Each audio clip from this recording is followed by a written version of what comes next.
Descartes said, "I think, therefore I am." In Spanish, the way to say I am is yo soy.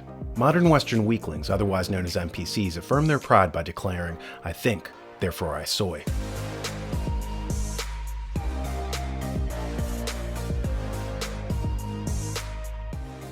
Speaking of NPCs, I was discussing the subject of people who have no internal monologue. I think it's called aphantasia. If you don't know what that is, you can take a look at it here as someone is interviewing a person with it. I found out a few days ago that not everyone has the ability to speak in their brain, and the first person that I asked if they could do it was her, and turns out she can't. So I asked a bunch of people to ask me questions so I could ask her so she could try to make light of this wild situation. So if you look, I could look at myself in the mirror, talk in my head without opening my mouth. You physically can't do that. No. And what would happen if you tried to do that? I have tried to do that since learning that an internal monologue exists, and I end up speaking out loud to myself. So most of my conversations are out loud. I feel like this information to the people that can think in their head is a lot more exciting news. I've talked to a few people that can't do this, and they seem less enthused as the people that do have this internal monologue. Correct. Does that make sense? Yep. Okay. I'm very confused as to why people are so perplexed. All right, by so it. the probably most requested question was, how do you read? When I read, I hear the words in my head. I don't know how you could possibly read without not hearing the words. When I read, I can see the sentence structure. In my head, every sentence has a shape, so you can see the shape of the sentence. And then also keywords will pop out, and I can file those away into my concept map. So at the end of reading something, I can have a concept map of the main topics that I read about. And I tend to move my lips when I read. So essentially I'm saying it out loud, but it's just not audible. So do you visualize the setting when you're reading a book? No, it's not images. It's just the words. So do you like reading fiction books, where you have to put yourself in a situation? I never really enjoyed reading. At all? all? I think maybe that's why. My friend and I were discussing this phenomenon, and she said, "I bet that as this becomes more and more common, they'll turn it around and accuse normal people of being the dysfunctional ones. They'll probably describe the still small voice that we think of as a conscience as hearing schizophrenic voices in our head." And right on cue, what I thought was satire turned into reality as I read. What's more scary than the inherent dehumanization of the NPC meme is the alt-right demonizing the left for lacking an inner monologue. As if the fact that we don't hear voices in our head telling us what to do or think is somehow a negative, undesirable characteristic. Bragging about their inner monologues, not realizing it makes them look like crazy people. My sides. So the premise of the NPC insult is that liberals lack inner monologues.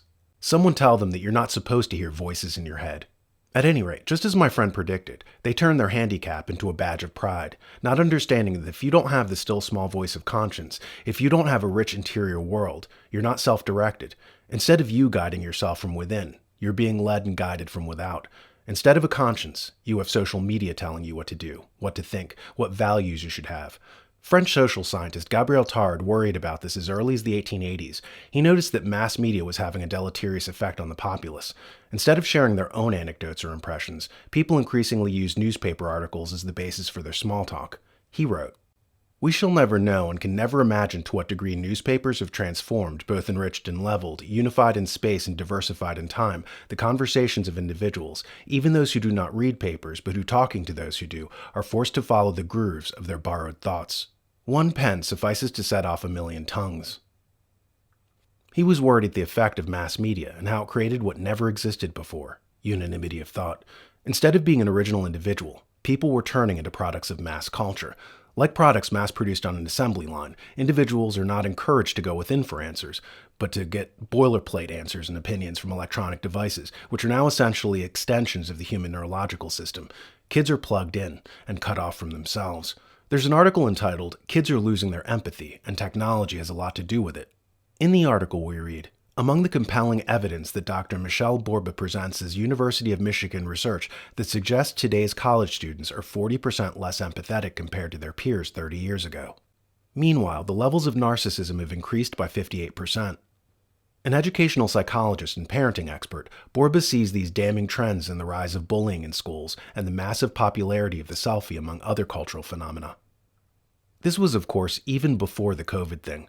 Kids were becoming technologically autistic, and it was showing up in social anxiety disorder and a whole host of different pathologies. Throw on top of that the new mask thing, and you start to realize the damage being done to these kids. In the book Friendship, Lydia Denworth studies the underpinnings of harmonious relationships and spends a great deal of time on the neuroscience behind it and how brain development is thrown off if little kids don't have access to human faces. She writes of one study with macaques saying, "From birth, the monkeys were not exposed to a face, human or non-human. Their caregivers wore welding masks when interacting with the young monkeys. For the record, the animals had lots of attention, activity, and toys. They were well nourished and lovingly bottle-fed as infants. The only thing their world lacked was faces." Using fMRI, Livingstone showed in 2017 that if the monkeys had zero experience of looking at faces, the parts of their brains that should have been dedicated to that task did not develop the skill. Thankfully, however, human babies are not raised by people wearing welding masks and do in fact see faces from the beginning. Of course, the book was written before COVID. The author had no idea that shortly after the book's publication, children all over the world would be thrust into history's largest Stanford prison experiment. The point is, an inhuman system is not designed to turn out humans. It's engineered to create something else. In the 1950s, they called this mass man, and philosophers like Gabriel Marcel worried about it in books like Man Against Mass Society. In Prometheus and Atlas, Jason Rezajorjani writes, "Like the Cartesian wax, any being is taken to be dissolvable into homogeneous elementary solids that function something like building blocks, each sufficiently lacking in character so as to be suitable for any manner of lawful or systematic construction. One can make anything out of these simple parts by rearranging them." With the phrase "each building block lacking in character," I was reminded how when schools first started in America, they weren't seen as vocational. Their main function was character formation. We got rid of that. Now schools see their job as churning out characterless building blocks, like stem cells in the human body, except those stem cells are for the body politic. In the human body, stem cells start out as blank, generic. Only later are they converted into heart cells or brain cells or leg cells. Human beings are basically treated as stem cells to be deployed wherever they're needed later on in society. So the school system's whole goal is to crush out the miracle of human personality and to make each and every pupil who passes through their doors into blank, faceless, characterless NPCs, the raw material for the oligarchs to later mold into whatever shape they want. Our freedoms are under attack, yet the loss of freedom is not inevitable. America can be saved, and an informed citizenry can and will make the difference. Join us weekly for episodes of Beyond the Cover, and check out our print magazine too at thenewamerican.com.